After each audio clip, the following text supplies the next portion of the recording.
ನಮಸ್ಕಾರ ಸ್ನೇಹಿತರೆ. ಒಂದು ಪ್ರಶ್ನೆ ಕೇಳ್ತಿದ್ದೀನಿ. ಒಂದೇ ಬೆಲೆಗೆ ಎರಡು ಜಾಗಗಳು ಸಿಗ್ತಾ ಇದೆ ಅಂತ ತಿಳ್ಕೊಳ್ಳಿ.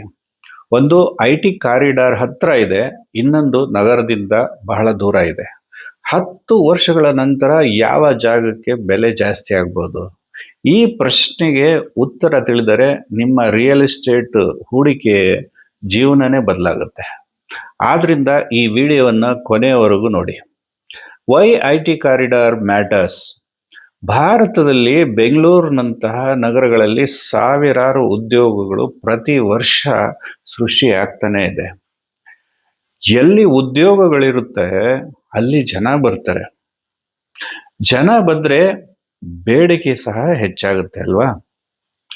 ಬಾಡಿಗೆ ಹೆಚ್ಚಾಗುತ್ತೆ, ಅಲ್ಲಿ ಕಮರ್ಷಿಯಲ್ ಚಟುವಟಿಕೆಗಳು ಜಾಸ್ತಿ ಆಗುತ್ತೆ, ಜಮೀನಿನ ಬೆಲೆನೂ ಸಹ ಜಾಸ್ತಿ ಆಗ್ತಾ ಹೋಗುತ್ತೆ. ಅದಕ್ಕಾಗಿಯೇ ಅನುಭವ ಹೊಂದಿರುವ ಹೂಡಿಕೆದಾರರು ಮೊದಲು ಲೊಕೇಶನ್ ಅನ್ನು ನೋಡ್ತಾರೆ.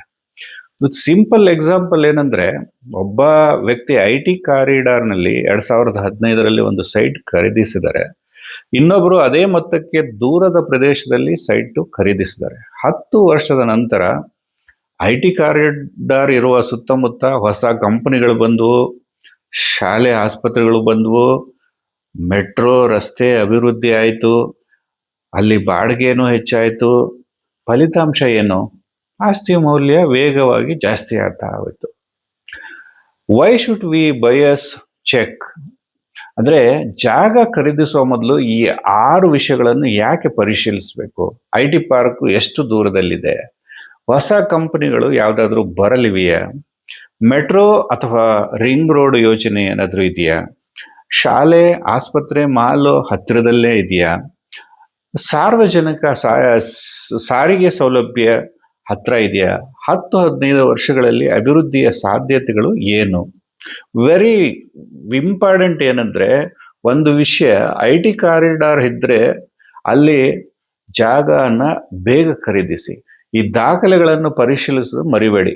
ಇ.ಸಿ. ಖಾತಾ ಅಥವಾ ಈ conversion certificate, bank approval, legal opinion, ಒಳ್ಳೆಯ ಲೊಕೇಶನ್ ಜೊತೆಗೆ ಕಾನೂನುಬದ್ಧವಾದ ದಾಖಲೆಗಳು ಬಹಳ ಬೇಕೇ ಬೇಕು ನಮಗೆ. ರಿಯಲ್ ಎಸ್ಟೇಟ್ನಲ್ಲಿ ಹಣ ಮಾಡೋರು ಭವಿಷ್ಯವನ್ನು ಖರೀದಿಸ್ತಂತೆ. ಇಂದು ಏನು ಖಾಲಿ ಇರುವ ಆ ಪ್ರದೇಶ ನಾಳೆ ಐ.ಟಿ. ಹಬ್ ಆಗುತ್ತೆ.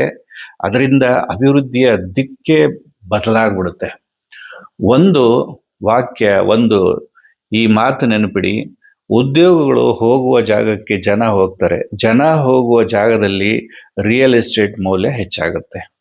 ನಾನು ಇಂತಹ ರಿಯಲ್ ಎಸ್ಟೇಟ್ ಶಿಕ್ಷಣದ ವಿಡಿಯೋಗಳನ್ನು ಪ್ರತಿದಿನ ನಿಮಗಾಗಿ ತರ್ತಾ ಇದ್ದೀನಿ. ಈ ಮಾಹಿತಿ ನಿಮಗೆ ಉಪಯುಕ್ತವಾಗಿದೆ ಅಂದರೆ ಲೈಕ್ ಮಾಡಿ, ಶೇರ್ ಮಾಡಿ, ಫಾಲೋ ಮಾಡಿ. Master reality, Hesaraghatta, Bengaluru. ಧನ್ಯವಾದಗಳು.